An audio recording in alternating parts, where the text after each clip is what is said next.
British ആധിപത്യത്തിനെതിരെ ദേശീയ പ്രസ്ഥാനം തിളച്ചൊഴുകിയ കാലത്ത് പുകൾപെറ്റ ബംഗാളി ചിന്തനധാരാ പരമ്പര ദേശീയതയ്ക്ക് നൽകിയ ഒസ്യത്താണ് ഭാരതമാതാ സങ്കല്പം.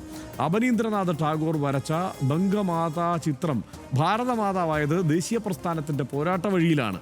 അവനീന്ദ്രനാഥ് ടാഗോർ വരച്ച മാതാസങ്കല്പത്തിന് 4 കൈകളാണ്. നമ്മൾ നേരത്തെ പറഞ്ഞു.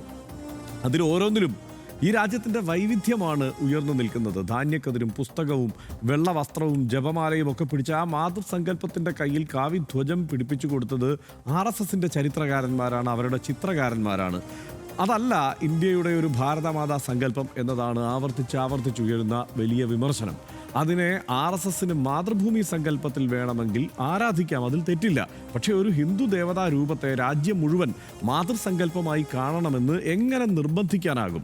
സംസ്ഥാന ഗവർണർ തന്നെ അതിന് നേരിട്ട് കാര്യകർത്താവായി മുന്നിട്ടിറങ്ങുമ്പോൾ അപമാനിക്കപ്പെടുന്നത് ജനാധിപത്യമാണ്, ഭരണഘടനയാണ്.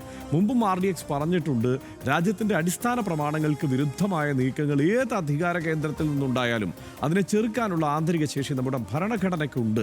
അതുകൊണ്ടാണല്ലോ ഗവർണർ ഇന്നിപ്പോൾ